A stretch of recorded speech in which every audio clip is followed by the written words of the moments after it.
Olá, eu sou Dila Brandão e essa é a jornada de pedagogia sistêmica.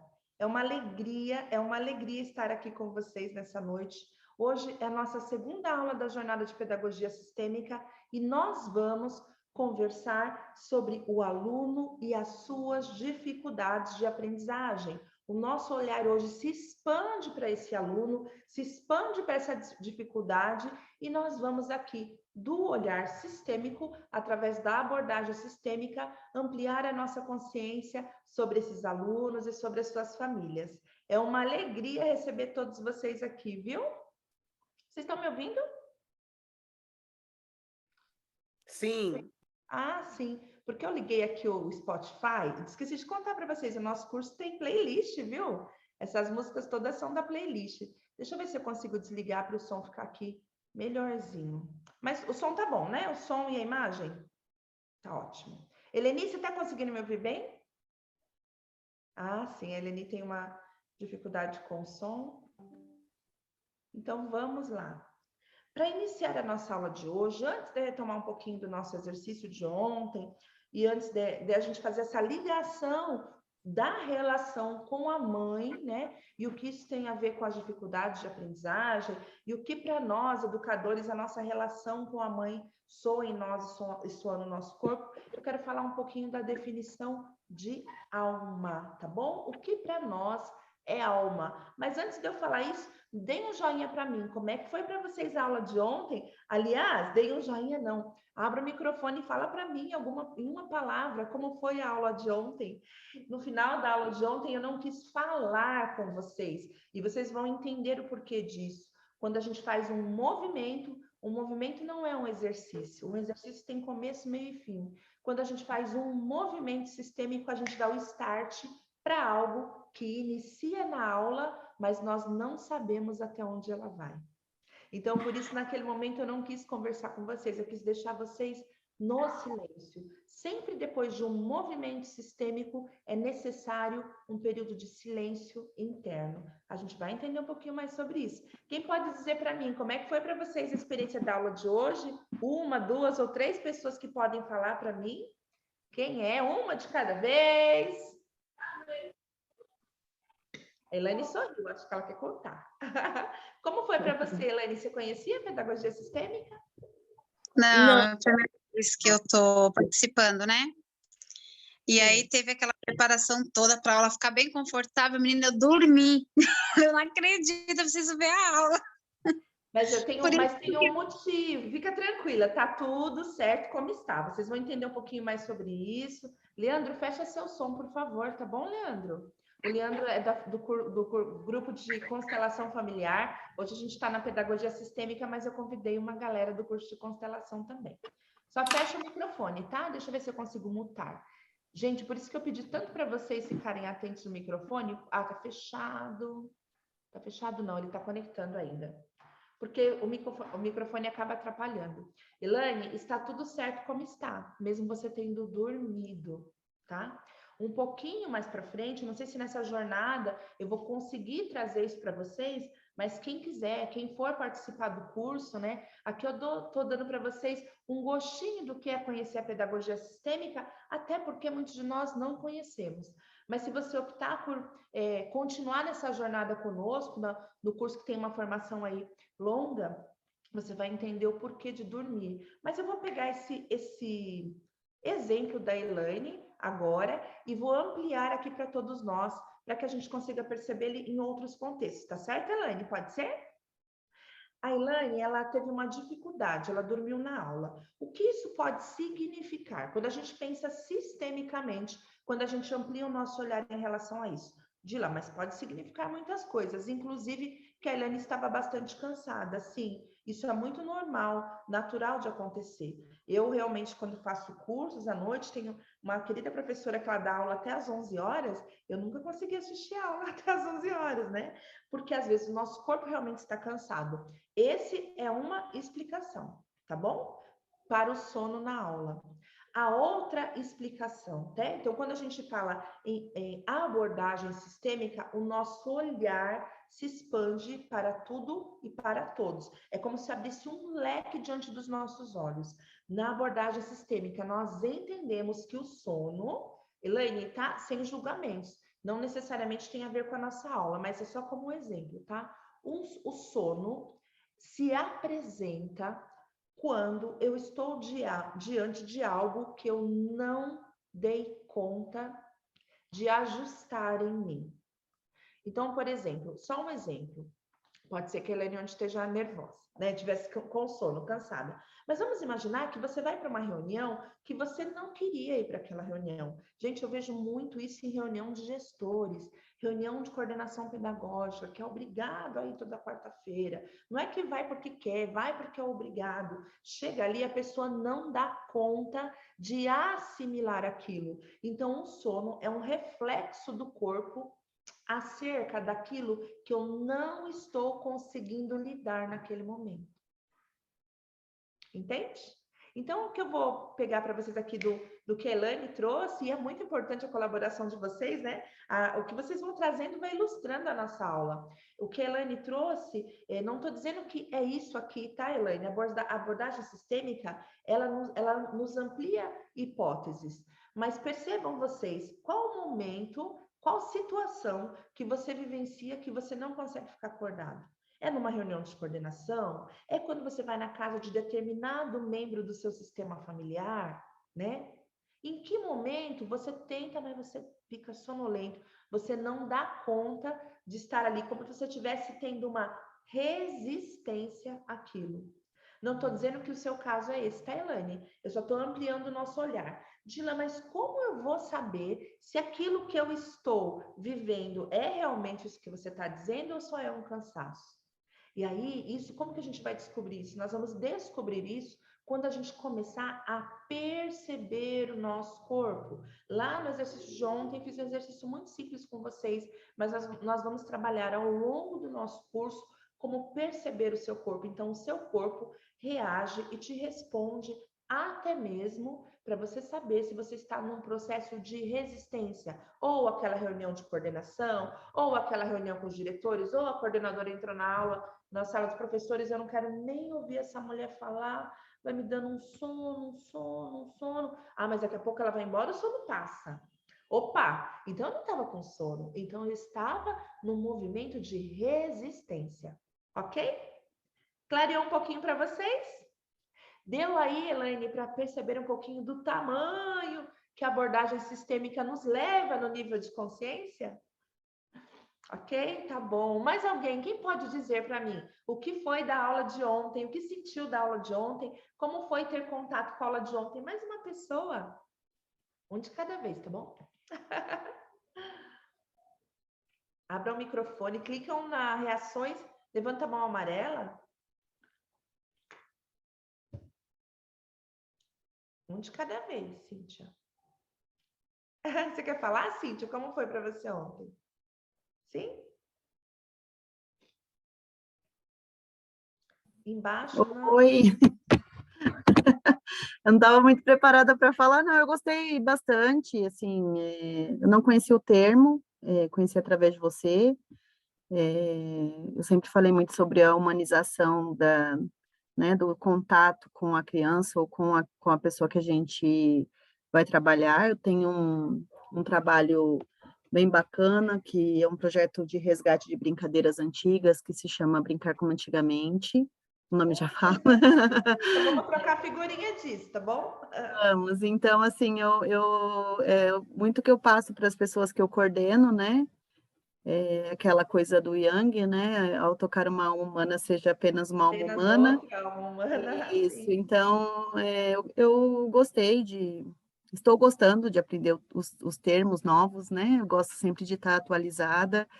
E uma coisa que está sempre nos meus treinamentos é sobre a gente se despir de todos os nossos títulos quando a gente estiver com as crianças, né? Então, eu estou gostando bastante. É isso. Conhece a abordagem sistêmica? Não conhecia.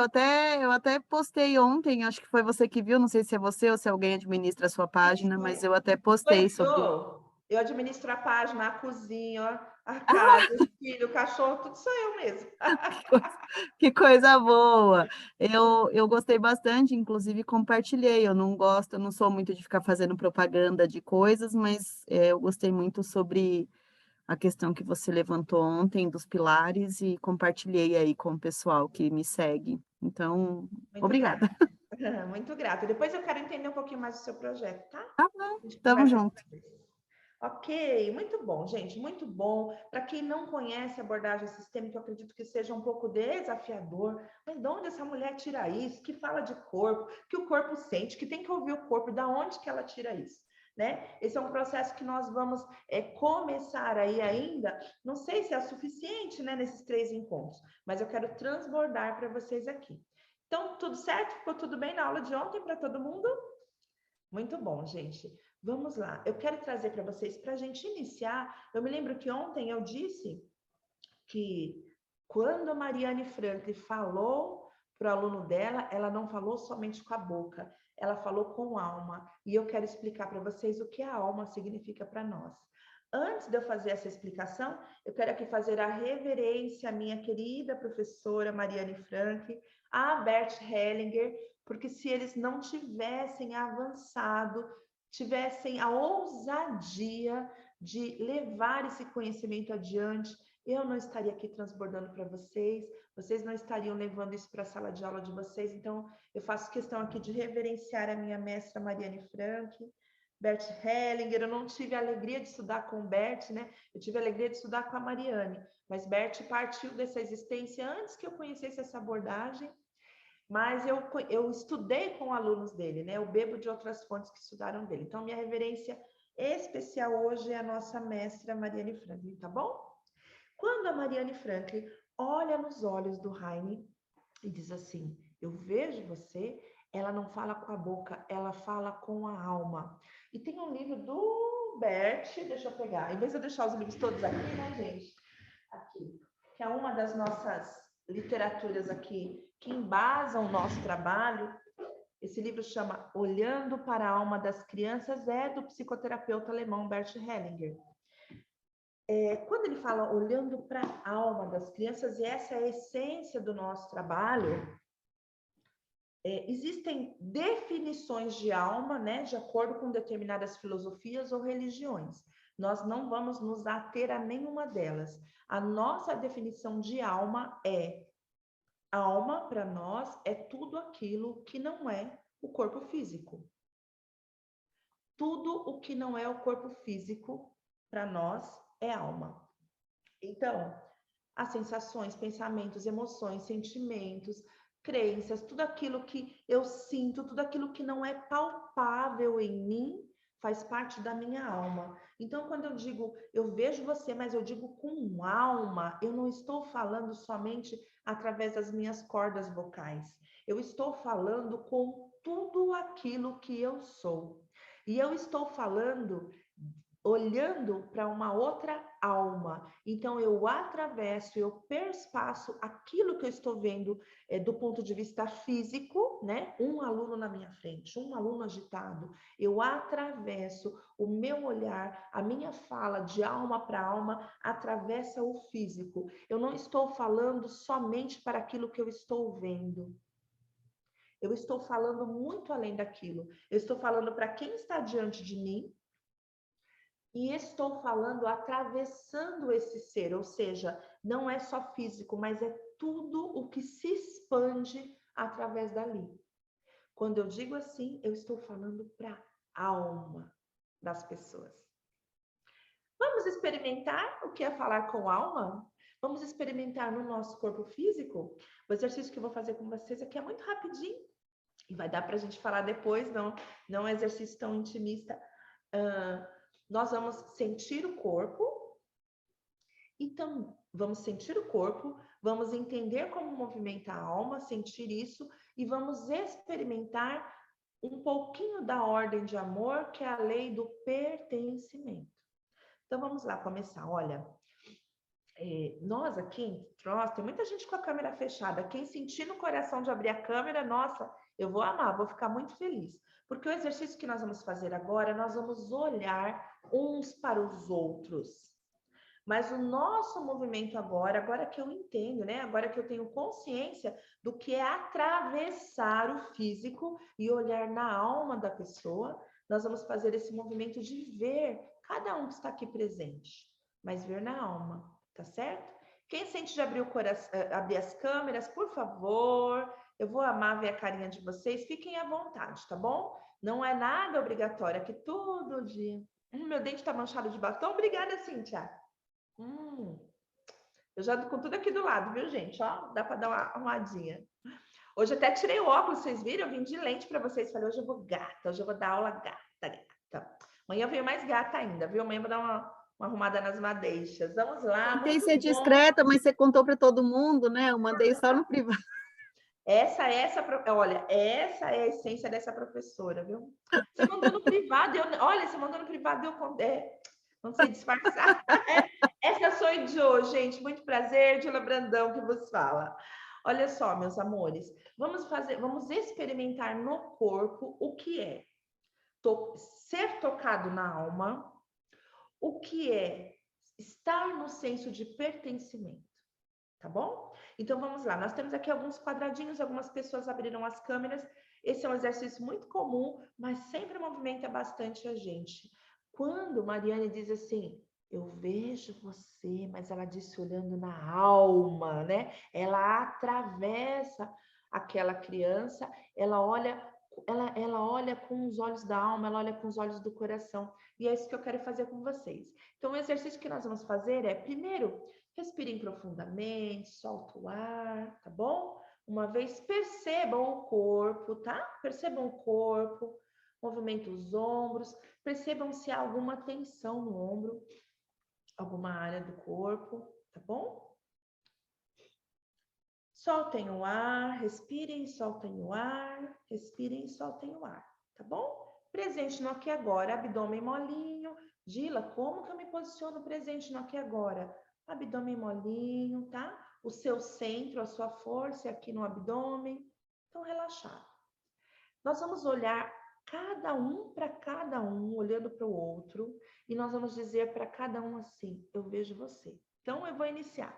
Faz de conta que a gente começou. Eu vou olhar para Paula e vou dizer, Paula, eu vejo você.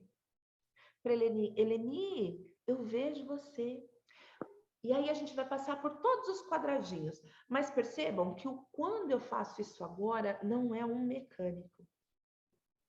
Eu não estou falando somente pelas minhas cordas vocais, eu estou falando no movimento de alma. E quando a gente entra no movimento de alma, a pessoa que está conosco entra em ressonância com a gente. Então, se eu estou falando com o aluno com uma profundidade, na ressonância o aluno me compreende. Se eu preciso conversar com o diretor uma situação mais séria, eu olho para ele além do aparente, como diz a minha professora Olinda Guedes, né? Ela fala além do aparente, além daquilo que você vê, perspassa, atravessa, olha para essa alma humana que está diante de você. E aí, quando a gente faz isso, até a minha relação com o diretor, eu consigo atravessar aquilo que ele é, aquele título, aquele cargo, e consigo olhar ele na essência. A minha relação entre ressonância fica mais leve, tá bom? Vamos experimentar isso? Mas esse movimento é muito legal. Eu passo o dedo na tela. Gente, vocês estão me mandando umas coisas tão estranhas no PV. Olha, a Olinda colocou assim, passa o dedo na tela. Deixa eu ver se é a minha câmera. É isso? É isso, Alina? Não é não, Dila, é que tinha alguém falando no chat que só estava conseguindo ver você. Ah, então não é... Ela só vê você, daí eu disse, vai passando o dedo na tela que você vai conseguindo ver as outras. Olha só, gente, a interpretação dessa professora que vos fala, eu fui lá, passei o dedo na tela, limpei a câmera, era passar dedo na tela do computador. Tá tudo certo. Legal ter você aqui, Lu, tudo bem? Sou eu, Dila, que não, só aparece a sua imagem. Mesmo é eu passando o dedo. Valéria, mesmo eu você passando. tá no celular? Você tá no celular? Tô. Faz assim, ó, arrasta de lado o dedo. Quando você fazer assim, arrastar, vai aparecer 4 imagens de 4 pessoas. Arrasta para o lado. Depois, você arrasta de novo, aparece mais 4. Não, quando eu arrasto, só aparece um círculozinho escrito, toque para falar. E para o outro lado? Ah, agora para o outro lado apareceu 4 pessoas. Tá certo? Então vamos lá. Então vamos começar a experimentar, Dona Dila, como é se conectar na alma. Contar um segredo para vocês que são casados, vamos que tampem os ouvidos. Quando a gente quer pedir uma bota nova para o marido, a gente não pede da boca para fora, a gente toca a alma dele. Aí a gente fala, ai, aquela bota ia ficar tão linda em mim, amor. Então vamos a treinar como é tocar a alma, né? Aqui a gente aprende a tocar a alma dos alunos, tocar a alma de qualquer outra pessoa que a gente tiver esse contato. Então, quando eu contar 3, 2, 1, nós vamos abrir os microfones todos juntos, tá? Por que todos juntos? Lembra quando eu disse para vocês que o senso de pertencimento movimenta o corpo humano, né? Então, todos juntos vamos abrir. E todos juntos, em voz alta, vamos cumprimentar um por um cada quadradinho. Mas não precisa ter pressa, tá? O importante é você sentir que aqui do seu coração você realmente olha para quem está do outro lado do quadradinho, de quem está do outro lado da tela e visita além do aparente, além daquilo que você está vendo, tá bom? Então, não sei o que você vai imaginar quando você olhar para cada um, mas visita essa pessoa com a sua alma, né? É a sua alma visitando a alma do outro, ok? Podemos iniciar? Podem abrir os microfones. 3, 2, 1. Vai fazer um barulhão. Abra os microfones. Todos juntos, tá bom? Paula, eu vejo você, Paula. Mariane, eu vejo você. Michele, eu vejo você. Eliane, eu vejo você. Paula, eu vejo você. Elaine, Silvana, Marcelo, eu vejo Elaine, que alegria. Michele, eu vejo você. Marina, eu vejo você. Eu vejo você. Leonardo, eu vejo você. Cleusa, eu vejo você. Lilian, eu vejo você. Corina, eu vejo você. Jaqueline, eu vejo você. Lilian, eu vejo você. Eu vejo você. Luciana, Valéria, eu vejo você. Diana, eu vejo Leandro, eu você. vejo você. Deusa, eu vejo você. Edna, eu vejo você. Elza, eu vejo você. Leandro, eu vejo Edna, eu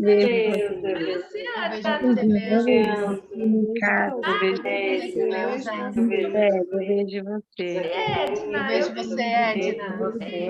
Leandro, eu vejo você. Cleusa, eu vejo você. Queria poder ver você. Jaqueline, eu vejo você. Milene, eu vejo você. Agora respirem. Soltem o ar e perceba o seu corpo. Pode fechar o microfone, daqui a pouquinho eu peço para cada um abrir. Simplesmente respira, solta o ar e perceba como o seu corpo fica após esse movimento. Quem sente de falar, uma pessoa pode dizer para mim como o seu corpo fica? Um de cada vez.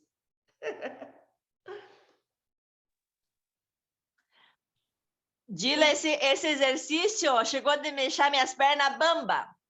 É muito bom. Bah, as pernas dela ficou bamba. Bah, porque ela é lá do sul, tá frio demais aí, é? Gente, aqui a gente tem gente do sul, do norte, nordeste, Paraguai, tudo quanto é lugar, viu? As meninas de Portugal não estão vindo porque lá tá 4 horas de diferença, elas não conseguem participar à noite. Diga, Michele, como é que foi para você esse movimento? Eu vi você e vi sua gatinha. Boa noite para todo mundo. Dila, primeiro quero agradecer pela oportunidade de estar aqui com todo esse pessoal tão lindo, tão maravilhoso. E esse é um exercício que eu já conhecia, é claro, mas ele sempre dá uma vontade de abraçar todo mundo.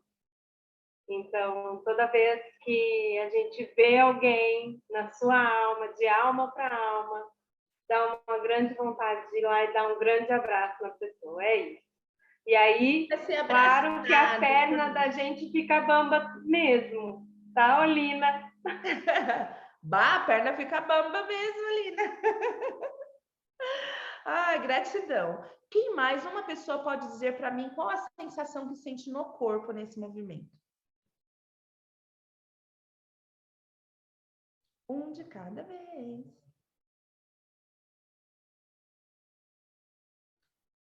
Um de cada vez, gente. Que turma quietinha. Então, eu vou contar para vocês. Posso falar? Sim, sim, sim.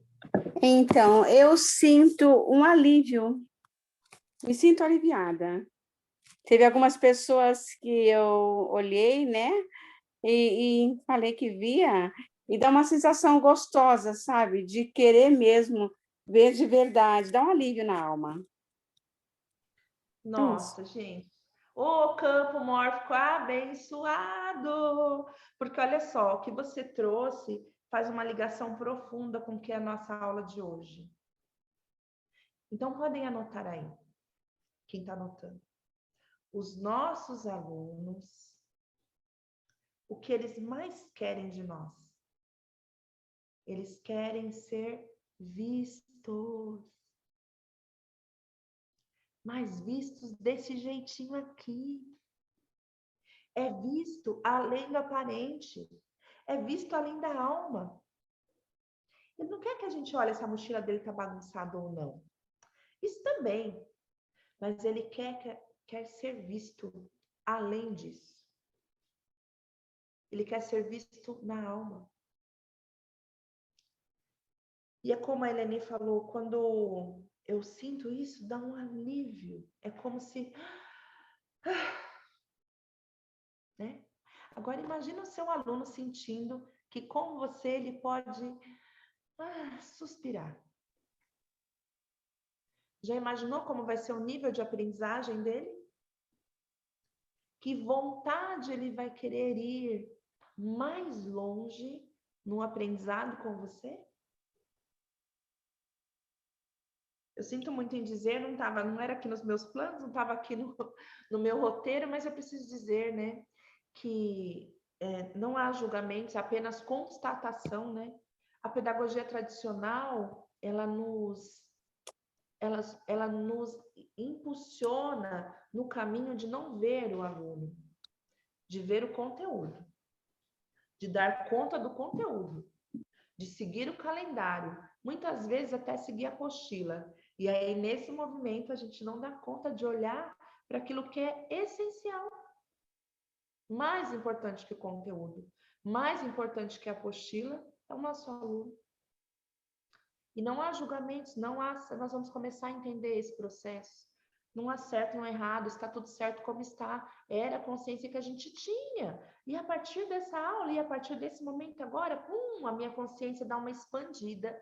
E eu sei que amanhã eu posso chegar na escola e olhar um pouco diferente para o meu aluno. Eu posso atravessar aquilo que eu estou olhando. E eu vou dizer uma coisa para vocês, experimentem fazer esse exercício com os alunos para vocês verem o efeito disso.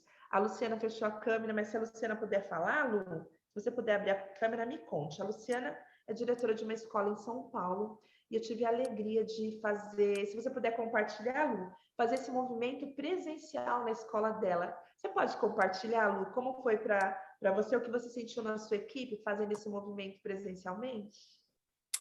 Foi muito bom, foi um movimento muito rico, um movimento de pertencimento mesmo, né? E agora você falando, me deu vontade de fazer com as crianças. E eu sou diretora e tem alguns momentos assim que eu me aproximo muito deles, né? Eu falo que às vezes a gente está lá cheio de problema, de burocracia, e fala, não, deixa eu dar uma voltinha, deixa eu ter contato com as crianças, que eles nos dão energia, né? E agora você falando assim, hoje eu estava no refeitório com algumas crianças, aí uma me abraçou por trás assim e ficou segurando em mim. Aí eu falei, Letícia, eu gosto tanto de você, você é tão linda. E assim, aquilo faz um bem pra gente, né? Eu acho que esse movimento do Eu Vejo Você faz isso. Eu iniciei hoje, eu estava até um pouco sonolenta, né? Trabalho o dia todo, chega cansada. Aí eu falei, deixa eu entrar. Nossa, depois desse movimento que você fez agora, até passou o sono. Sim. Por que passou o sono? Então, vamos fazer os links aí, tá? Coisas que não estavam planejadas na aula, mas vai surgindo. como a Elaine falou, o sono. Por que que agora o sono passa? Porque agora o movimento é como se eu estivesse mais próximo aqui, ó, né, desse sistema que está sendo essa aula. Nós estamos conectados no sistema. As pessoas que estão aqui fazem parte dele. Então, eu entrei dentro desse sistema, eu estou pertencente a esse sistema. Então, fica mais leve, né? Menos resistente. Experimentem fazer com os alunos. Comecem primeiro vocês fazendo, sem explicar muito, olhando para eles e dizendo, eu vejo você. Eles vão achar engraçado no primeiro momento. E depois vocês podem explicar para eles um pouquinho mais disso e fazer círculos, né? Coloquem os alunos em círculos e peça para eles circularem e falarem, né? Esse movimento de eu vejo de você. Você pode até também pedir, se você quiser dar um plus nesse exercício, pedir para que cada aluno diga para o outro, eu vejo você, e dizer uma qualidade daquele outro aluno. Porque nós estamos acostumados muitas vezes a somente reclamar ou reforçar a característica negativa dele, né? Mas a gente pode pedir para que todos os alunos olhem aquele aluno na alma e traga ali fale alguma característica positiva, vai dar um quentinho no coração desse aluno. Vocês vão perceber como a sala vai acalmar e aqueles alunos que receberam os elogios, receberam esses olhares, vão fazer as coisas com mais capricho, porque eles percebem que agora alguém olha para mim de uma forma diferente, entende? Michele, você levantou a mão de novo? Já estava. Pode dizer, meu amor. Vila, não quero atrapalhar a tua aula, mas eu preciso compartilhar uma situação que eu acho que é importante e vai colaborar com o entendimento das pessoas nesse movimento do Eu Vejo Você. Você nunca atrapalha, viu, minha flor? Não, é que tem muito conteúdo que eu sei. Eu vou contar como eu tive o contato do Eu Vejo Você, né? E esse contato que você está explicando agora. E na época eu trabalhava como coordenadora de uma escola. E aí eu comecei a fazer esse movimento todos os dias com os meus funcionários. Então eu chegava lá para a equipe administrativa e diretiva, até a diretora, eu falava. Eu cumprimentava, oi Dila, tudo bem? Eu vejo você. Oi Paula, tudo bem? Eu vejo você. E eles já estavam, tinha uns que riam no começo, tinha outros que não entendiam, tinha outros que ficavam até com o olho marejado. Todo dia eu fazia esse movimento. E aí, depois passou uma época, eu parei de fazer o movimento. Cumprimentava todo mundo, mas não falava eu vejo você. E teve uma das pessoas que trabalhavam lá na equipe administrativa, que teve um dia que ela me chamou e falou assim, olha, faz tanto tempo que você não me vê. Porque ela sentiu falta do eu vejo você, de eu olhar no olho dela. E eu realmente olhava, mas não falava. Então ela falou isso para mim. E isso foi muito significativo para mim. E eu saí dessa escola que eu trabalhava, porque eu quis, por causa de projetos pessoais, que a Dila até sabe aí um pouco. E quando eu estava saindo, teve duas pessoas que falaram assim, ai, chefe, eles me chamavam de chefe.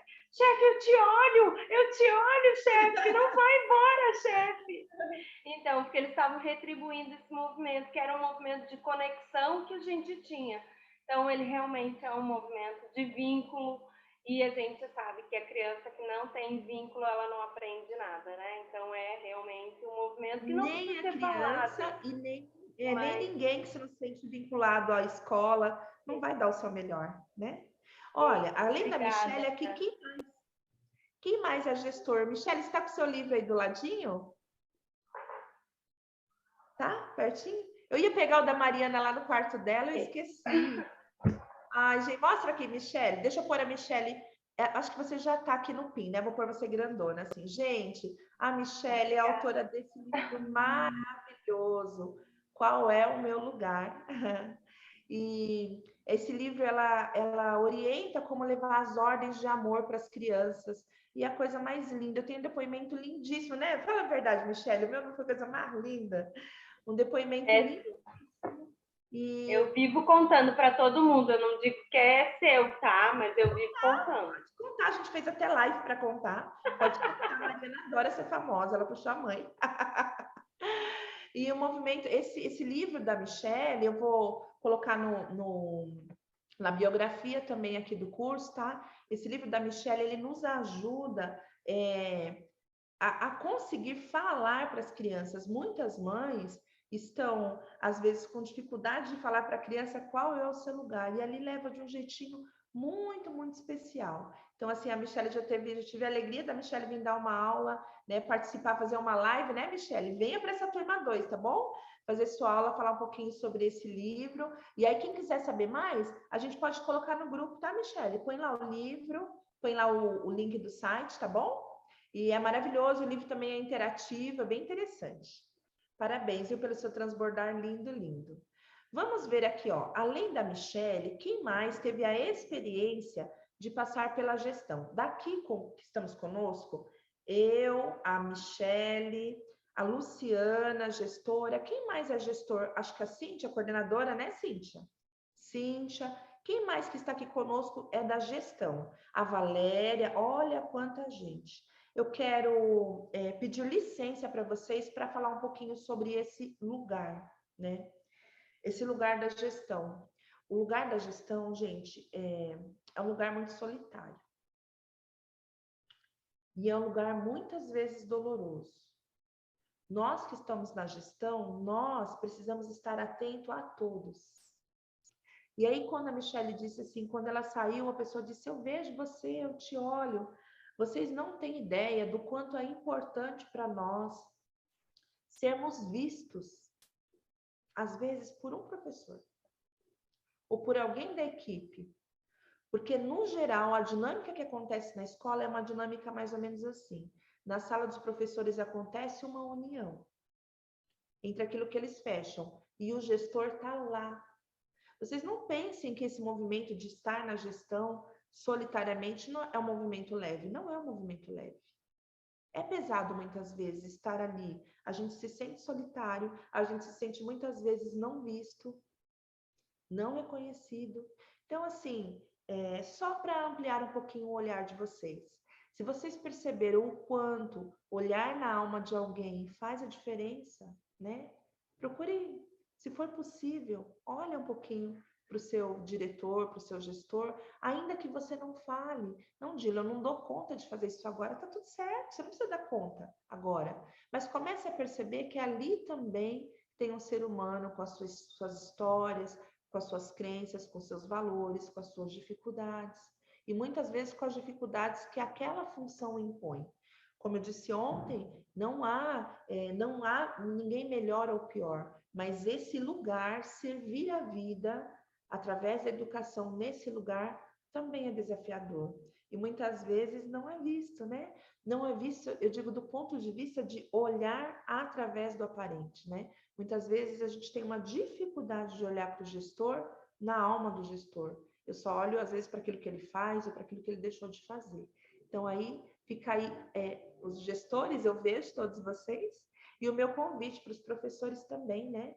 Que se puderem olhar, ainda que não fala nada, olha de longe, observa, percebam que ali também tem uma alma humana tentando fazer o seu melhor no seu lugar. Tá certo? Falando em fazer o seu melhor, Virginia Satir, ela diz assim, todo mundo faz o seu melhor o tempo todo, porque faz aquilo que tem, com a consciência que tem naquele tempo. Tá bom? Vamos lá, gente, como que eu falo demais, né? Então, vamos lá iniciar aqui e fazer a ligação, o que tem a ver nosso exercício de ontem com as dificuldades de aprendizagem dos alunos. Mas, Gila, você colocou um exercício que pediu para eu imaginar a minha mãe e perceber como o meu corpo reagia. É isso mesmo. Na sua tela mental surgiu algumas imagens e no seu corpo algumas sensações reagindo àquelas imagens que vinham na sua tela mental. Alguém aqui sente de falar um pouquinho sobre o exercício de ontem? Uma pessoa? O que sentiu? Um de cada vez, um de cada vez. Não? Tá tudo certo. Olha só. O nosso corpo, ele tem memória. Uma memória que também pode ser chamada de memória celular. Aquilo que você viveu, ainda que você não se lembre, ficou registrado no seu corpo físico. E é uma memória que racionalmente a gente tem uma dificuldade um pouco maior de acessar. Mas quando a gente entra ali no estado de presença, eu consigo acessá-la com uma certa facilidade. As sensações corporais que vieram para você por conta do exercício que nós fizemos ontem, tem a ver com as memórias de tudo o que você viveu. Desde lá, do momento da fecundação, do momento que seu pai e sua mãe disseram sim para a sua vida, tudo o que foi vivido ficou registrado na sua memória celular. Hoje tem estudos, né, na epigenética nessa área que nos aponta que existem memórias.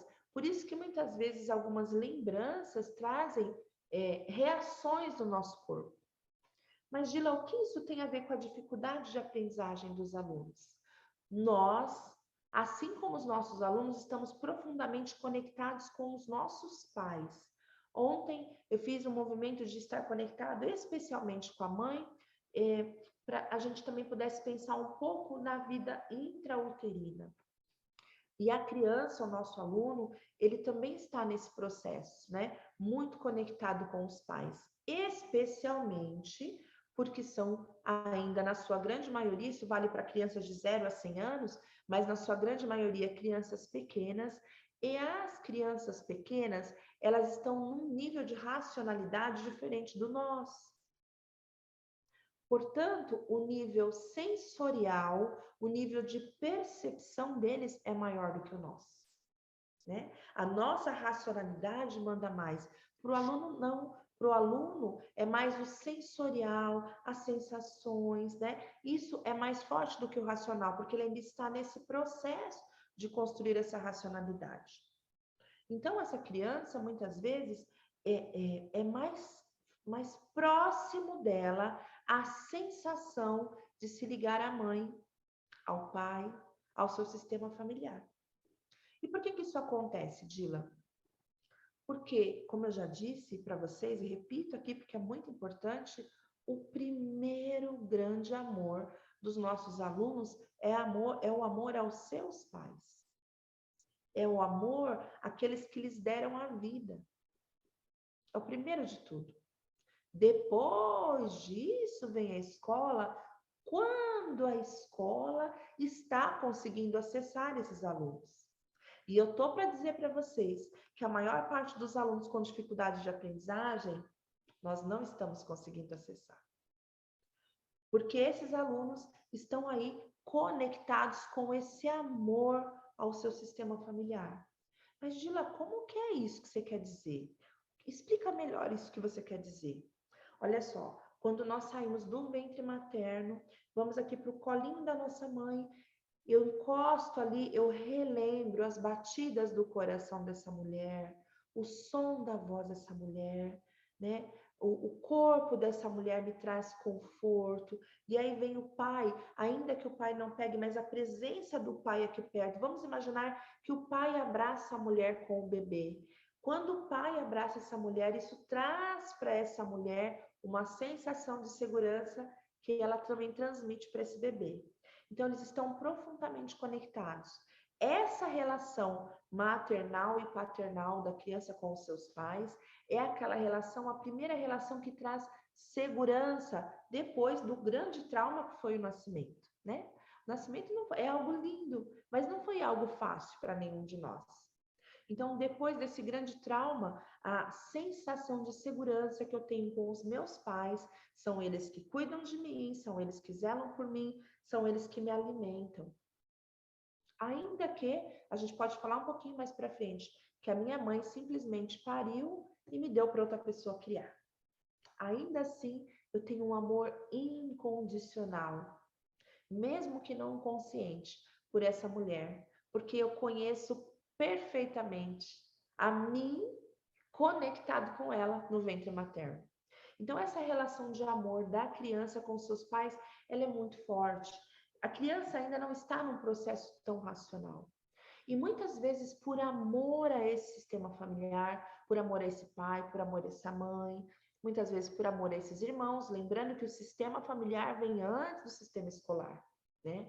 por amor a isso, muitas vezes a criança, quando está lá na escola, ela foge, o pensamento dela vai longe. E a gente diz assim, tá com a cabeça nas nuvens, meu amor? E é isso mesmo. A cabeça da criança está lá nas nuvens e o coração junto, tentando resolver algo por aquele sistema familiar. Porque para a criança, o que importa mesmo não é o aprendizado. Isso é ego da nossa parte, achar que somos tão importantes assim. Bert Hellinger tem uma frase que diz assim, talvez você não queira a solução, porque a solução vai te mostrar que você nem é tão importante assim. Nós nem somos tão importantes assim na vida da criança. Nós só conseguimos entrar em ressonância com essa criança para oferecer o melhor que nós temos. Tranquilo, Michele? Gratidão, minha florzinha. Vai para a plataforma, tá bom? Nós só conseguimos entrar em ressonância com a criança e nos aproximarmos dela quando entramos no processo de não julgamento ao seu sistema familiar. Então, o que eu quero dizer com isso? Que muitas vezes a criança apresenta para nós dificuldades de aprendizagem, que muitas vezes eu quero, como professor, simplesmente encontrar uma explicação racional e lógica e tá tudo certo. Mais uma vez eu quero reforçar. Está tudo certo com o racional, está tudo certo com o lógico, está tudo certo. A abordagem sistêmica abarca isso e expande isso, tá certo? Mas muitas vezes, pela formação que nós tivemos e pelas dinâmicas que acontecem na escola, o nosso olhar, quando a gente percebe uma criança com dificuldade de aprendizagem, o nosso olhar é, nossa, o que ele tem? Qual é o laudo? Como se o laudo fosse nos trazer uma grande resposta. Muitas vezes sim. Muitas vezes é o laudo que vai nos trazer outras respostas. Outras vezes, quando o nosso olhar se expande para essa criança e eu olho para a alma dessa criança, ou seja, eu olho além da dificuldade que ela está apresentando aqui na minha sala de aula, então eu começo a perceber o que pode estar por trás disso. Não é um movimento de investigação, tá? Não vamos entrar no mérito da família, não é isso. Isso eu saio do meu lugar de professor. Mas eu olho para uma alma humana como outra alma humana. Se eu percebo uma criança voando longe, longe, longe, eu posso pensar o que essa criança está querendo resolver. O que é o TDA? O déficit de atenção. Percebam que muitas crianças têm o laudo por um determinado período da sua vida. Depois fala, nossa, ele melhorou tanto, nem precisa mais, né? Porque o que quer dizer para nós a visão sistêmica ou déficit de atenção? Essa criança está tão longe, a cabeça dela não para em nada, em lugar nenhum. Ela não consegue se concentrar aqui. É como se essa criança estivesse aqui, ó, pensando um jeito, talvez, de resolver uma confusão que tem lá em casa. Ou talvez essa criança, quando chega em casa, não tem aquele acolhimento que ela queria, alguém para revisitar os cadernos dela, alguém para elogiar o que ela fez. Então essa criança sente esse vazio interno. E aí na escola ela fica olhando para o nada. Ninguém vai ver mesmo. Ninguém vai ver mesmo. O que nós colocamos aqui, eu já leio, tá, Michele? Nos casos que atendi, identifiquei exclusões pela busca do lugar.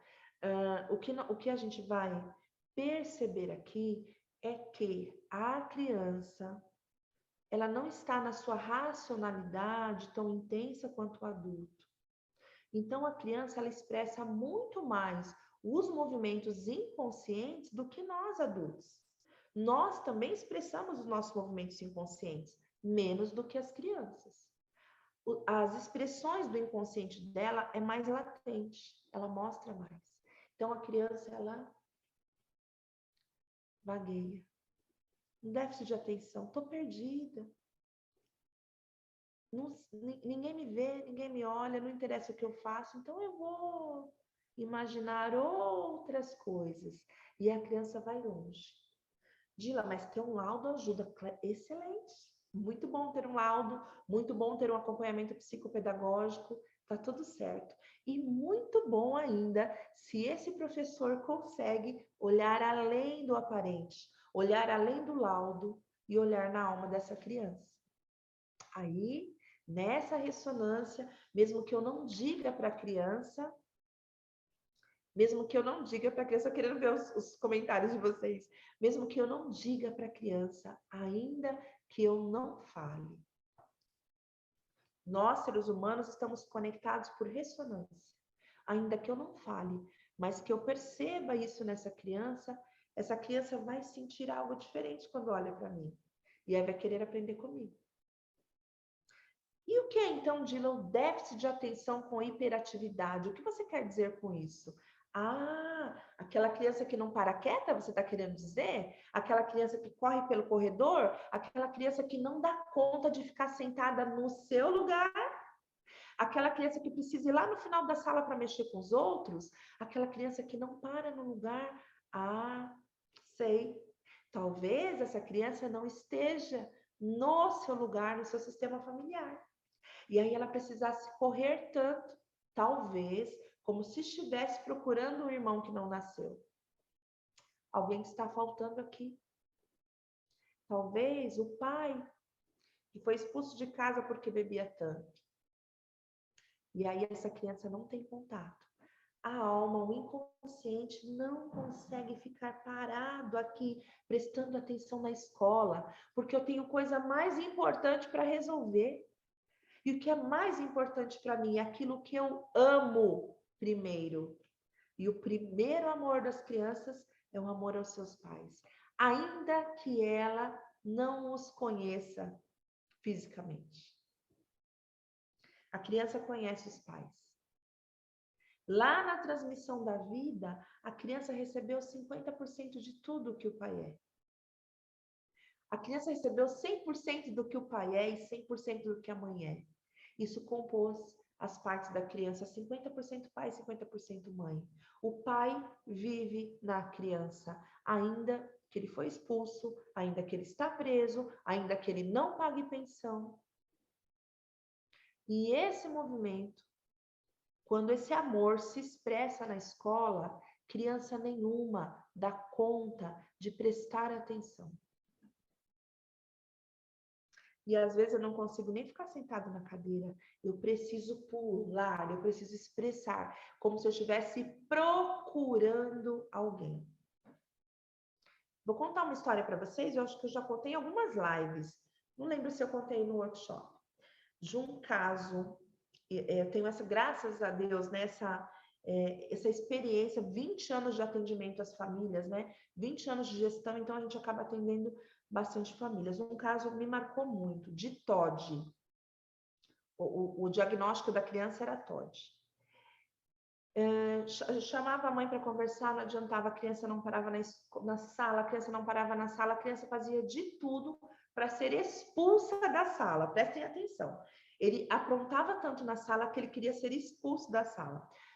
Não que os professores falassem assim, você vai para fora, né? Porque a gente sabe que isso é uma prática que não é condizente com o que a gente prega, mas ele aprontava tanto, até o ponto que alguém falasse assim, eu não aguento mais você aqui, pelo amor de Deus, vai para outra sala, vai para outro lugar. Ou muitas vezes ele aprontava tanto e ele mesmo saía. E essa criança andava pelos corredores, muito, muito, muito. Todo dia, ele mudava de sala, aprontava numa sala, saía, daqui a pouco estava ele andando pelo corredor. E a escola na qual eu trabalho tem câmeras, e as câmeras, as telas ficam bem de frente à minha mesa, né? Então é muito fácil de perceber quando tem alguém zanzando pelo corredor. Tava ele lá de novo zanzando. Várias vezes. Eu resolvi fazer um trabalho com essa mãe. Na época eu não tinha tanta consciência sistêmica, mas já trabalhava ali com educação parental, kids coach, essa área do desenvolvimento humano. E eu comecei a fazer um trabalho com essa mãe. Em uma dessas conversas com essa mãe, ela me contou a história dessa criança. Ela contou que uma noite ela bebeu, né? E ela saiu com um cara. E aí dessa noite surgiu essa criança. Mas esse cara nunca mais quis contato com ela. Mas eles moram no mesmo bairro. E aí um dia Estava ela passando com essa criança, quando de repente, do outro lado da rua, passa o tal cara. E a mãe diz assim para ele: olha aqui, tá vendo aquele homem do outro lado da rua? Aquele é seu pai. Essa mãe disse que desde que isso aconteceu, ele não para mais na escola. Ele não para mais na sala de aula. Alguém aqui consegue imaginar o que essa criança procura no corredor? Quem consegue imaginar? Levanta a mão. Na minha alma, eu já abro para vocês, tá? Quem tiver dúvidas. Lá na alma dessa criança, vocês conseguem imaginar quão, eu vou usar essa palavra forte, mas é essa palavra mesmo, quão perturbador foi para essa criança olhar do outro lado da rua o meu pai? 50% das minhas células são daquele homem que passa do outro lado da rua? 50% das minhas memórias ancestrais vêm daquele sistema familiar daquele homem? Como que eu sento aqui na sala de aula e fico quieto? Essa criança inconscientemente fazia de tudo para ser expulsa da sala de aula, assim como seu pai também foi excluído da sua vida. Então, essa criança tinha a necessidade inconsciente de buscar o homem lá fora. Andava para o corredor, talvez como se na cabeça dela ela estivesse imaginando: eu vou andar pela rua para ver se encontro meu pai. Infelizmente, com essa criança, eu não consegui prosseguir, né, com o conhecimento que eu tenho hoje, porque ela foi para uma outra escola. E foi para outra escola dessa mesma forma, continuou procurando seus pais. Se naquela época eu tivesse o conhecimento que eu tenho hoje da pedagogia sistêmica, quantas coisas eu poderia ter feito, né? Nós poderíamos fazer na sala de aula. Não para resolver o problema da família. Nós, na pedagogia sistêmica, nós não entramos nesse mérito. Mas simplesmente para, como eu posso dizer aqui, talvez dar espaço, dar vazão para que a alma dessa criança se tranquilize. Como eu posso fazer isso, Dila? Fazer um desenho livre para os seus pais pode ser uma excelente pedida. E aí você vai falar assim: Dila, mas ele vai falar que não conhece o pai dele. Sim. E a gente pode dizer: mas se você conhecesse, como será que ele seria? E aí a gente permite que essa criança imagine, dê vazão àquilo que está dentro do seu coração. Quando eu faço esse movimento, o que eu estou fazendo? Eu estou olhando para a alma dessa criança. Diferentemente de quando eu digo: vai para outra sala, você não para aqui. E tá tudo certo, tá? Não estou havendo julgamento. Já coloco, no mesmo caso, se os pais faleceram, eu já falo, tá, Michele? Não estou dizendo que há julgamento, as posturas dos professores que fazem isso, de forma nenhuma. Aqui não há julgamento, tá, gente? O que nós estamos fazendo é começando a expandir a consciência. Como eu disse para vocês, esse conhecimento é tão novo, tão novo, tão novo, que nem faz parte da grade dos cursos de pedagogia. E como diz o nosso professor Jean-Lucy, vai demorar muito ainda para fazer, porque nós precisamos avançar muito ainda em pesquisas, né? Em artigos, em materiais, para que esse conhecimento chegue até as escolas. E ainda é preciso dizer para vocês, ainda vamos enfrentar muita resistência, porque nós não aprendemos nesse período cartesiano de olhar também para a emoção. A gente focava mais aqui. Nós estamos começando na escola a trabalhar razão e emoção, porque agora a BNCC nos coloca isso, né? Estamos começando a fazer esse processo. Então, vai muito tempo ainda para a pedagogia sistêmica fazer parte da grade dos cursos de pedagogia, mas vai muito tempo. Podem se preparar. Nós que estamos tendo esse contato, podemos dizer que somos privilegiados, que nós estamos ali, ó, na frente daquilo que ainda vai demorar para surgir. Mas sim, Quando nós entramos na escola, quando a criança entra na escola, ela não entra sozinha. A criança entra com o seu sistema familiar. Ela entra na escola com o seu primeiro amor, que é o seu sistema. E muitas vezes a dificuldade de aprendizagem que se manifesta na escola não necessariamente tem a ver com o contexto da escola. Talvez a forma como a escola lide com isso potencializa ainda mais. Mas muitas vezes não tem a ver com a escola. Muitas vezes tem a ver com algo que aquela criança está tentando resolver pelo seu sistema. O que é talvez uma troca de letras, Gila? A criança tem um movimento que ela não consegue escrever direito. Qual é a dificuldade com o português? Vamos sondar um pouquinho a família dessa criança? Será que nesse sistema familiar teve alguém que precisou vir para o Brasil, fugindo de uma guerra, talvez? Talvez por uma necessidade de sobrevivência. E aí precisou aprender o português, não porque queria, mas por necessidade. Então, aprender o português foi muito difícil. Dila, mas isso que você está falando fica muito longe para entender.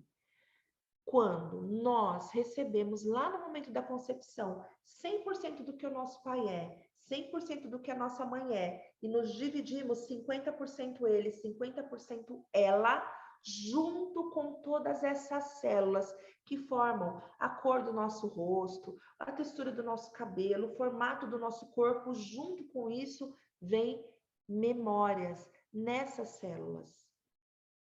Memórias do que os nossos pais vivenciaram. Recebemos 50% deles. Mas eles também receberam 50% dos pais deles, e dos pais deles, e dos pais deles. Portanto, nos nossos genes, nas nossas células, existe uma memória que muitas vezes não é de algo que foi vivenciado por mim, mas algo que foi vivenciado aqui pelo meu sistema. E aí, como a criança é mais limpa, vamos dizer assim, ela é mais translúcida, ela é mais clara, ela é uma água cristalina, para ela sentir essas memórias é muito mais fácil. Então, muitas vezes a criança expressa na dificuldade de aprendizagem dela, ela expressa algo, talvez de uma memória aqui do sistema familiar, ou algo que ela viu na casa dela, talvez um conflito, uma briga entre os pais, e ela vai tentar resolver aqui no mental dela, viajar, criar, imaginar, vestir a capa de super-herói, tudo isso ela faz quando ela está na escola. Tudo isso ela faz. A mente dela vai para longe. E a mente dela vai para longe porque às vezes ela não deu conta de resolver algo do sistema familiar. Ai, até dói meu coração de falar isso, né? Porque a gente fica imaginando tantas dinâmicas, né? Tantas dinâmicas. Eu vou ouvir vocês aqui. Antes de abrir aqui para todas vocês que têm dúvidas, coloquem para mim no chat. Por enquanto, até aqui, ficou claro para vocês o pano de fundo que está por trás das dificuldades de aprendizagem? Ficou claro? Deu para dar uma noção, pelo menos inicial, porque, claro, cada caso é um caso, né? É muito complexo. Escrevam para mim, por favor, se ficou claro para vocês. Oxe, não está me aparecendo aqui o meu chat? Sim, muito. Podem colocando para mim, tá bom? Se ficou claro, se não ficou, vocês me perguntem. Eu sei que o assunto é complexo demais para se falar numa jornadinha de 3 encontros, né? É muito complexo, mas já dá para vocês começarem a ampliar a visão, né? Olhar para os filhos de vocês, olhar para os alunos de vocês, olhar para as crianças com as quais vocês convivem de um outro prisma agora. Vamos lá, Lore, você levantou a mão, meu amor? Diga-me.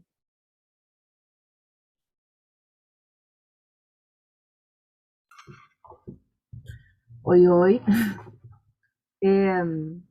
Era comigo, né? Ou não? Você tinha levantado a mão? Eu levantei primeiro. Então diga, meu amor. Então vamos seguir essa ordem, já que nós não temos a ordem da vida por enquanto aqui. Então, tá bom.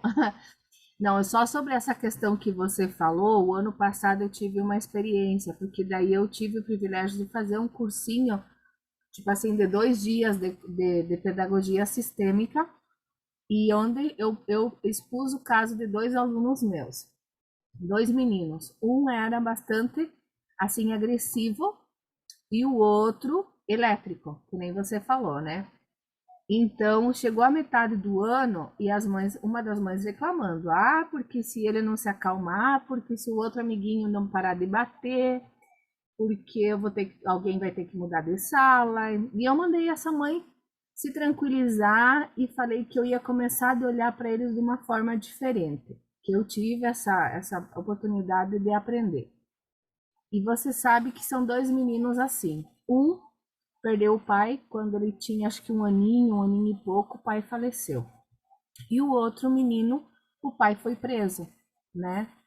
Então, de uma hora para outra, o pai desapareceu da vida dele. Então, eu comecei a olhar para eles com esse olhar que você falou, claro, que é um aprendizado assim, até que você consegue olhar sem julgar, a gente tem o caminho é muito longo. Mas sabe o que aconteceu com os 2 meninos? Eles se tornaram tão amigos que eles não podiam um ficar sem o outro, sabe? Eu assim me emociono muito, porque era o que eles tinham em comum, né? Os 2 estavam sem o pai presente na vida deles. E isso fazia com que eles se juntassem, que nem um imã, né? Puxava, mas essa força assim chegava e fazia boom, né? Então foi tão gostoso ver, porque eu consegui já fazer isso dentro da minha sala, sabe? E eles não conseguiam um ficar sem o outro mais. Claro que de vez em quando, né? Aquele que era assim impulsivo, né? Que gostava de reagir por qualquer coisa, às vezes em quando dava ainda alguma coisinha, mas não tanto mais com esse menino, né? Então eles se encontraram dentro da sala de aula. Ainda que eles não saibam, tá? Ainda que as 2 crianças não soubessem da história dos pais, eles ainda assim vão se ligar por ressonância. Sim. Porque a alma sabe, né? Assim mesmo. Obrigada. Cíntia, diga, meu amor. Oi. Bom, eu não sei se eu vou problematizar ou contribuir, mas eu queria deixar um relato também. Eu, inclusive, hoje fiz um post a respeito disso.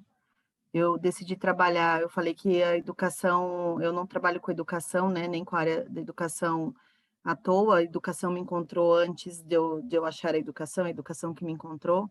Eu fui uma criança de pouco sucesso escolar, eu não sabia, eu fui diagnosticada aos 30 anos, né, eu tive o diagnóstico de TDAH,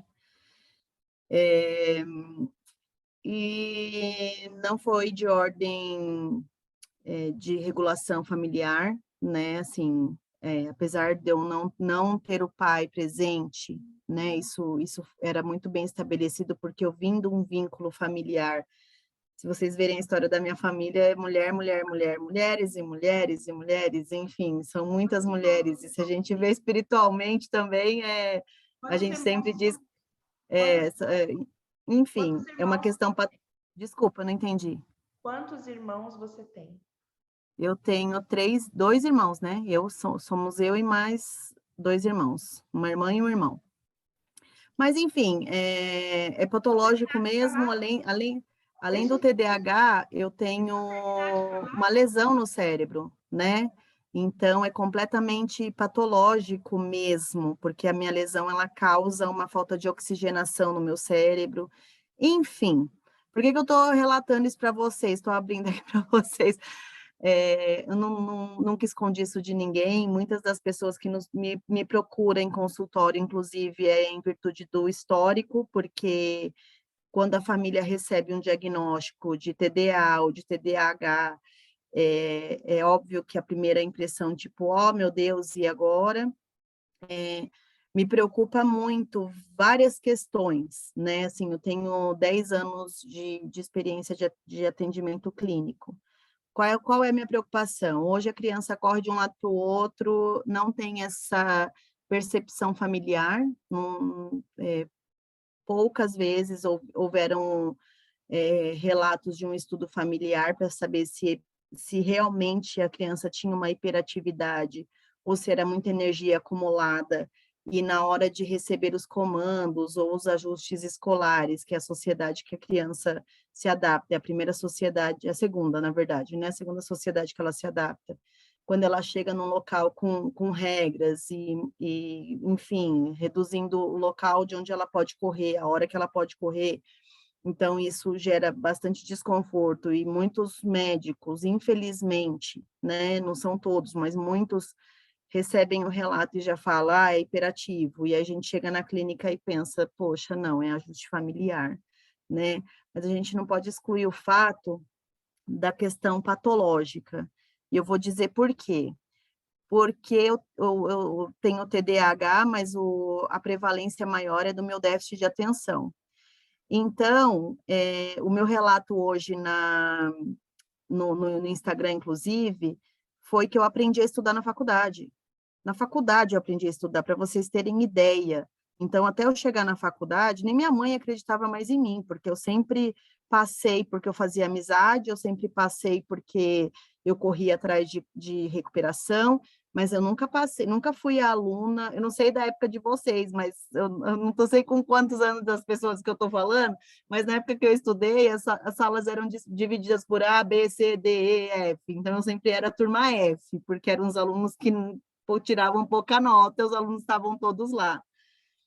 E quando eu cheguei na faculdade, as coisas fizeram sentido para mim, né? A minha primeira formação foi educação física, e a educação física, quando eu fiz uma aula de fisiologia, a única coisa que eu pensava na minha cabeça era tipo, meu Deus, isso que é química? Por que que não ensinam isso para as crianças na escola? Fica só presa naquela bendita tabela periódica, e para mim aquilo era uma tortura, porque eu não conseguia decorar aquelas letras, o que que cada letra fazia e tal, e de repente eu chego na faculdade e fisiologia é uma coisa incrível e é química pura. O que que eu estou ingerindo, o que que vai virar gordura, o que que vai virar não sei o que é degradação de uma coisa, o que que é degradação de outra. Então, assim, eu até falei isso na Jovem Pan, na época em que eu tive oportunidade, né? Em vez dos pais correrem, brigarem com a escola ou torturarem os filhos, por que que não se juntam e ver o que faz sentido? Porque hoje em dia tem tanto estudo, olha, eu tô com a escuta completamente aberta aqui, com o seu conteúdo, e estou adorando tudo, porque é tudo que eu acredito demais, né?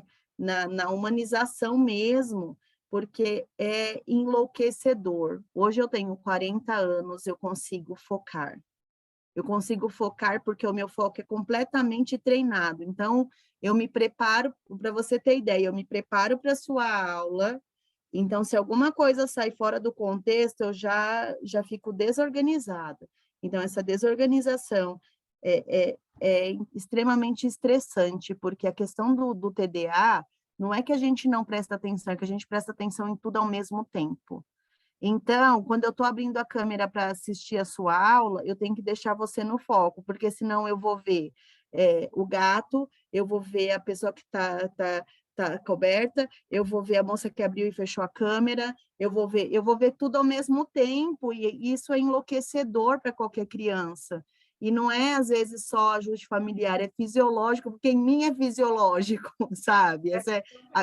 Não existe uma verdade completa, essa é a minha verdade, entendeu? Então, a minha verdade é que é uma coisa que é incontrolável, né? Gratidão, E eu viu? sou a pessoa que gosto de tirar as crianças de medicação, porque eu acho que estão condicionando muitas crianças. Ah, tem TDA, tem TDAH, toma aqui um remedinho, toma não sei o quê. Ah, tem TOD. Eu também já tirei uma criança do diagnóstico de TOD. Eu sou uma pessoa que alguns neurologistas odeiam, porque eu bato de frente mesmo, entendeu? Que, tem TOD porque isso, isso, isso. Mas, doutor, o senhor sabia a respeito disso, disso, disso? Ah, não, então... Olha, na pedagogia sistêmica, nós consideramos os aspectos neurológicos. Na pedagogia sistêmica, nós não descartamos nada. Nós costumamos dizer assim, na pedagogia sistêmica, nós não tiramos nada, nós chegamos para somar. Tá tudo certo com os diagnósticos, tá tudo certo com os profissionais. O que nós propomos é uma visão maior sobre a criança, né? Eu tô gostando muito, que eu queria que mais pessoas escutassem isso, porque às vezes as pessoas recebem o diagnóstico, e aí é assim, é o que eu falo muito para os pais, gente, o diagnóstico não é o ponto final, é o ponto de partida, e às vezes o diagnóstico está em cima do relato dos pais, e os pais não estão preparados. Eu também já recebi diagnóstico de criança com espectro autista, que quando você vai ver, a criança não estava habituada a mais pessoas, a conviver com mais pessoas. Então, quando colocou ela em sociedade, a criança reagiu de uma maneira, tipo, não quero olhar, não quero falar, não quero... E foi diagnosticada. Então, assim, eu quero dizer aos demais colegas que estão assistindo que eu estou gostando muito do seu conteúdo, de verdade. É uma coisa que eu venho lutado muito. Eu não sabia o nome do termo, como eu disse anteriormente, mas eu acho que esse olhar... Né, sim, porque... esse olhar é essencial, porque mesmo que o diagnóstico seja concretizado, e que é isso mesmo, a criança tem esse diagnóstico, é muito necessário que as pessoas saibam que, além do diagnóstico, existe a personalidade da criança, existe uma coisa que tem dentro da criança, que não é só o diagnóstico. Algo além. E além da personalidade, existe algo mais, que é o que nós vamos explicar na pedagogia sistêmica, todo o movimento do campo mórfico do sistema familiar. Então, nós, na pedagogia sistêmica, nós não tiramos nada, está tudo certo como está. Nós simplesmente agregamos um novo olhar, um olhar mais ampliado, não só para a criança, mas para todo o seu sistema familiar, tá bom? Então, está tudo certo com aquilo que é neurológico, está tudo certo com os laudos, nós só expandimos um pouco além disso. Nós olhamos além do diagnóstico, além da medicação, além do tratamento, nós olhamos também para aquilo que vem do sistema familiar, tá bom? Maíra, diga, meu amor.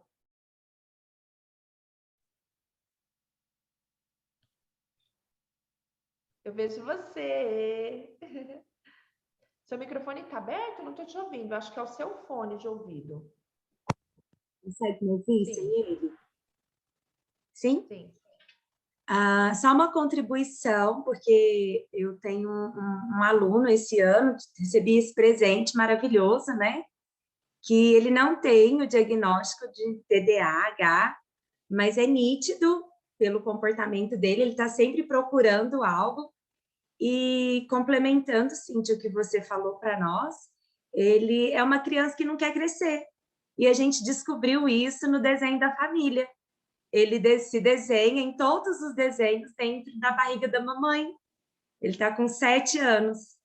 Então, ele está ali em busca, né, da atenção, do olhar da mamãe, do papai, que está o tempo todo trabalhando. Então, essa visão sistêmica que a gente vem adquirindo, né, vem fazendo dela a nossa prática dentro de sala de aula, contribui bastante para a gente compreender a criança e trazer ela e falar que ela pode crescer, que o papai e a mamãe estão ali por ela, né? Maíra, de quem será que ele está sentindo saudade lá dentro do útero, né? Sim, sim, sim. Movimentos não conscientes, aqueles primeiros momentos da vida, onde as células se dividem. Se eu tinha aqui alguém do meu lado, eu sinto saudade. Aí eu quero voltar aqui. Eu não sei explicar, mas aqui era muito bom. Aqui tinha alguém comigo. Né? A gente não conhece a história, eu estou trazendo para vocês possibilidades, tá? O que toca a gente. Por que uma criança quer voltar para o útero e não socializar com o que está fora? O que é a alma dela? Lembrando aqui que a alma é tudo que não é tudo aquilo que ela sente, né? O que é essa alma? O que é esse inconsciente? O que é essa primeira memória que é buscar naquilo que era confortável lá dentro do útero?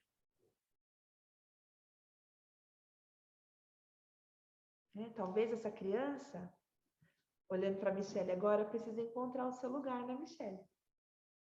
Talvez ler o livro da criança, da Michelle, para essa criança vai contribuir. Porque já comprei, viu? talvez ela não esteja lá no seu lugar, né? E aí, vamos só colocar, a Edna colocou, pode ser um gêmeo perdido, é exatamente a sensação que eu tive, ô Edna. Agora, é importante colocar que nós, professores, não vamos chegar para a mãe de forma nenhuma trazer isso.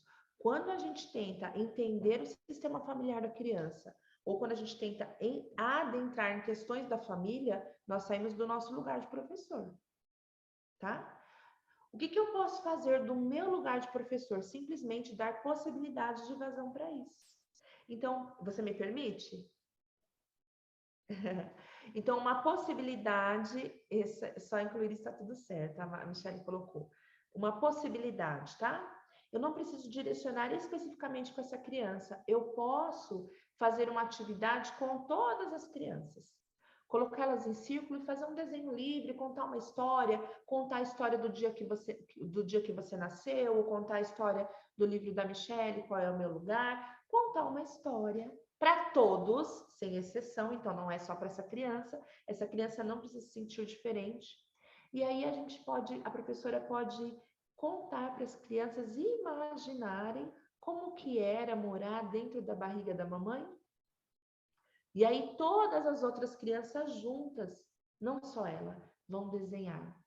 O que você estaria fazendo com esse movimento? Você está dando para essa criança a permissão de livremente ela revisitar essa memória, que é uma memória importante para ela. Então, é uma memória importante para ela que ela tem a necessidade de revisitar sempre. Talvez não com tanta liberdade, mas quando você faz isso, e você prepara a aula, vem com uma introdução, vem com um livro, vem com um embasamento, e aí você coloca uma música gostosa para eles, né? Vocês falam, vamos fazer silêncio para a gente imaginar como era lá no útero da mamãe?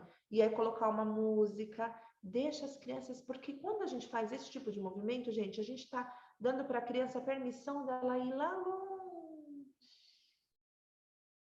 no inconsciente dela, que é algo que ela visita o tempo todo. Mas nós, professores, estamos assim, volta aqui para sua razão, volta, racionalidade aqui, agora, vai, não pisca, volta, presta atenção aqui, menino, é o tempo todo isso que a gente faz. A gente precisa, na sistêmica, se está tudo certo como está, a gente simplesmente vem abrindo alguns espaços, algumas válvulas de escape. Aí a criança começa, agora eu quero ir para a escola. Porque às vezes eu só dei a possibilidade dela vivenciar aquilo que ela precisava sem entrar na questão do sistema familiar. Eu não preciso perguntar nada. Daqui da escola, não. Se eu for fazer um atendimento de constelação familiar, aí é outra história. Mas aqui da escola eu não pergunto. Daqui da escola eu simplesmente abro uma possibilidade de vazão para isso. E eu não preciso direcionar especificamente para esse aluno. E aí depois você pode pedir para que cada criança conte um pouquinho. Como foi imaginar estar na barriga da mamãe? Como era imaginar o som? O que mais você imaginou? Talvez essa criança expresse. Até que imaginou que poderia ter um irmão ali dentro. Está tudo certo. Está tudo certo. As memórias são delas.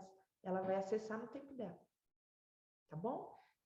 Quando eu estou dizendo assim de um gêmeo, eu estou falando para vocês de possibilidades, tá? Eu não estou dando aqui um diagnóstico de um caso, eu estou falando possibilidades. Quando a Maíra me fala, é aquilo que me vem, é aquilo que me toca, né? Me toca uma possibilidade de eu estar com saudade de alguém que eu conheci lá no útero. Tá bom?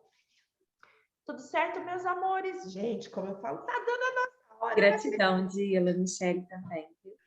Gente, não acredito que está dando a nossa hora, eu nem consegui falar tudo.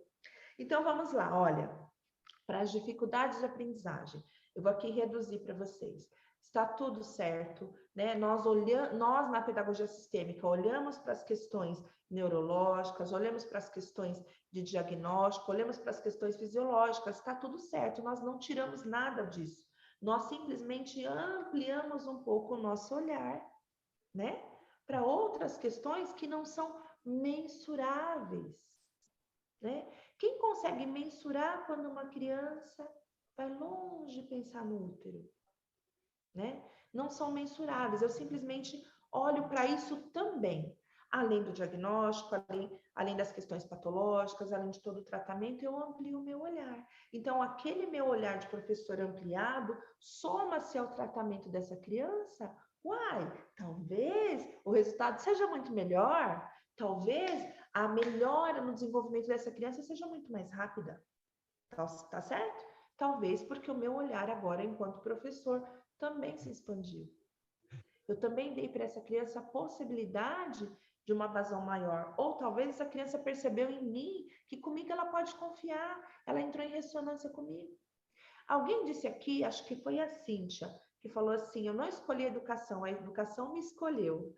Em outro momento, não vai ser aqui na nossa jornada, talvez amanhã eu consiga falar um pouco sobre isso. Nós não estamos na educação à toa. Todos nós fomos escolhidos para trabalhar na educação. Porque nós, professores, também estamos na educação resolvendo questões do nosso sistema familiar. Por que é que dói tanto na gente quando uma criança... Isso não acontece mais, mas eu vou dar esse exemplo. Vamos imaginar algum lugar onde não tem uniforme. Se uma criança chega de chinelo, não de tênis. Por que dói tanto na gente? Regina, fecha seu microfone, vou fechar. Por que isso dói tanto na gente? Quem será que lá no nosso sistema familiar não teve acesso? O acesso adequado ao calçado, à roupa. Não, Dila, eu não vivi isso, não. Não necessariamente, mas talvez alguém aqui do seu sistema viveu e essa memória toca em você. Lembra que quando eu recebo a carga genética, eu também recebo memórias do meu sistema familiar? Então, por isso que trabalhar a questão da nossa família, conhecer um pouco mais da história da nossa família, entender um pouco mais sobre essa nossa família, da nossa família, traz consciência também de quem somos. E a pedagogia sistêmica, ela é um tesouro para os professores. Ela é um tesouro, porque pouquíssimas pessoas tiveram oportunidade de trabalhar desenvolvimento humano, ou porque é caro, ou porque pagar uma terapia é caro, ou porque eu acumulo em 2 escolas e não tenho tempo, seja qual for o motivo. Mas a pedagogia sistêmica te leva ao encontro consigo mesmo. E aí, quando você está mais ajustado com você, é mais fácil você olhar para outras questões na escola e dos alunos. Percebe? Mas esse é assunto para amanhã. Amanhã eu falo com vocês. Meus amores, tá muito tarde até para fazer exercício, né? 21h35, eu queria tanto fazer um exercício com vocês.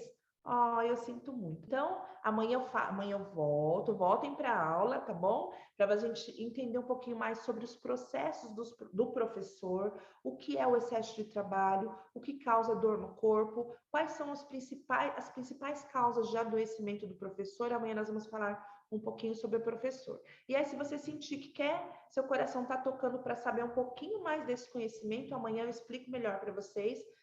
Explico também o conteúdo do curso, tudo que a gente vai ver no curso, tá? E aí eu digo para vocês se deu tudo certo lá com o crédito estudantil, que eu acredito que vai dar tudo certo, tá bom?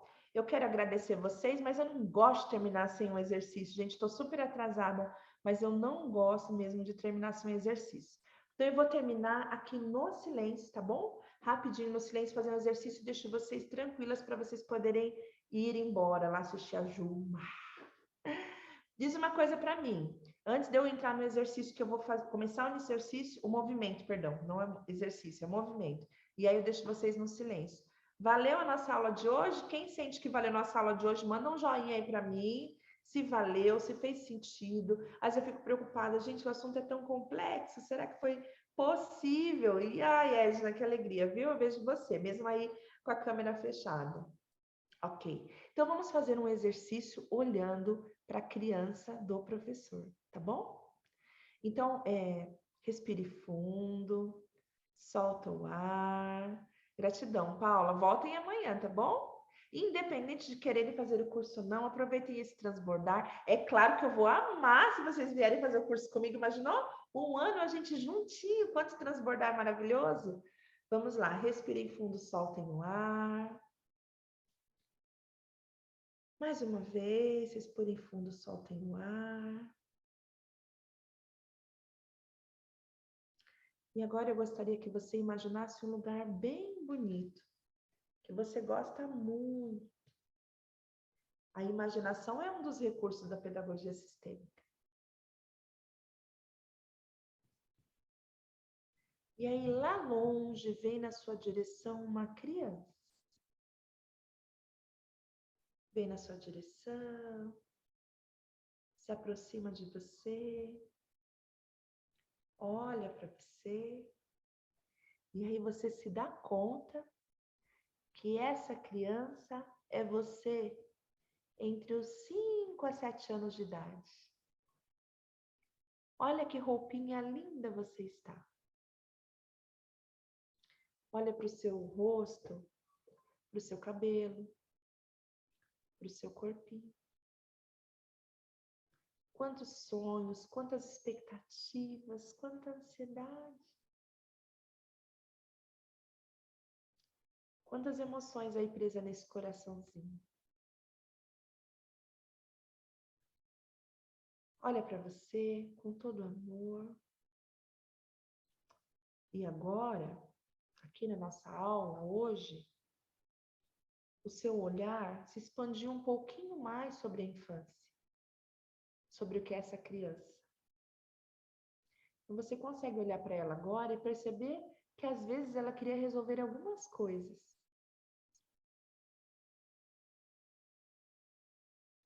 Abaixa, ajoelha bem pertinho dela e olha nos olhos dela.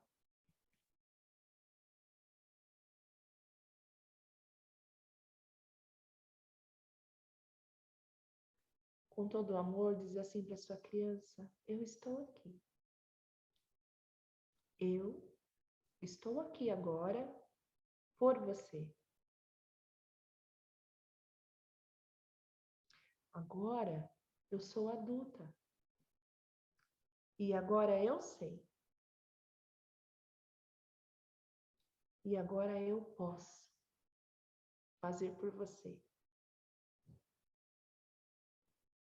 E tudo aquilo que você não teve antes, eu agora posso fazer. Eu cuido de você. Pode deixar comigo. Eu vou cuidar direitinho da sua pele linda. Ah, eu vou cuidar do seu cabelo tão bonito. Deixa comigo que as suas roupas eu vou escolher. Ah, sabe aquilo que você gosta de comer? Deixa comigo que eu vou fazer por você. Aqueles lugares que você queria tanto conhecer, eu posso te levar. Porque agora eu sou adulta. E eu cuido de você.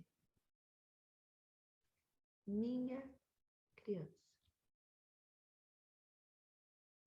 Olha nos olhos da sua criança e diz: eu cuido de você, minha criança. Eu cuido de você. E aí dá um abraço bem gostoso na sua criança. Lembre-se de tudo o que você desejava quando você tinha 5, 6, 7 anos. E agora eu digo para você, vai lá e realiza. Não sofre por tudo aquilo que ela não teve. Vai lá agora como adulta e faz tudo o de melhor que você pode fazer. Essa criança, ela vive em você, no corpo grande, mas ela está aí dentro. Os mesmos sonhos, os mesmos desejos, os mesmos projetos, os mesmos planos. E agora você sabe que você pode ir lá e fazer o melhor pela sua criança.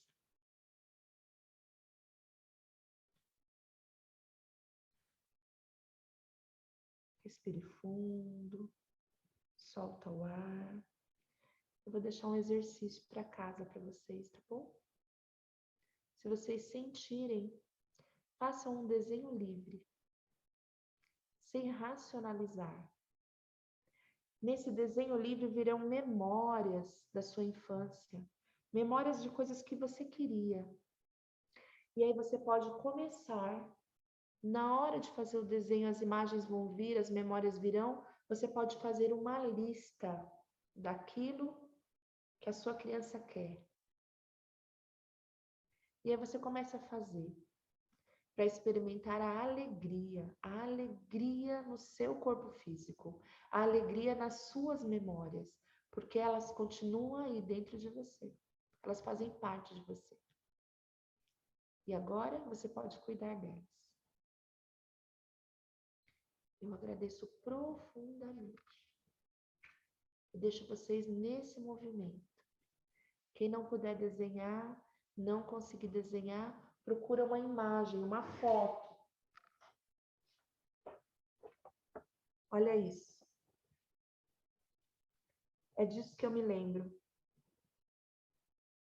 Quando eu começo a me perder no trabalho, eu lembro que eu quero que ela seja feliz. Eu quero dar o melhor para ela. E às vezes que eu me perco, eu lembro desse sorriso. Sou eu, está dentro de mim isso. Mas muitas vezes a racionalidade do adulto precisa revisitar esse lugar. Ela gostava da roupinha linda, então eu vou lá e faço. Hoje. Porque ela mora em mim. E aí eu aqueço o coração dela. O efeito disso, as células vibram, o corpo vibra de alegria.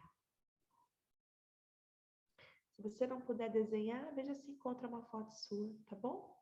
Traz para a aula amanhã. Esse é um movimento, então a gente termina no silêncio. Por que no silêncio? Eu movimentei algo em você e isso vai com você, não vai ter fim.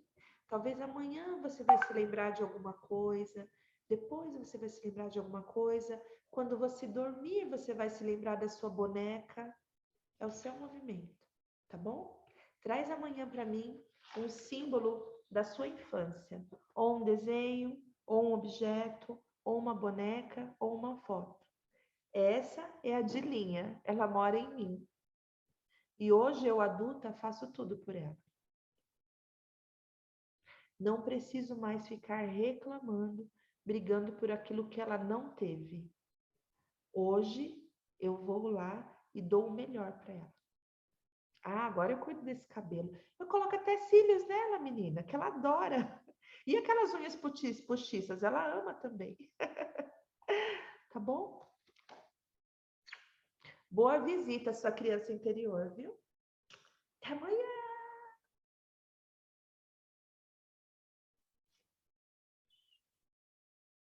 Quanto mais silêncio, mais toca a alma.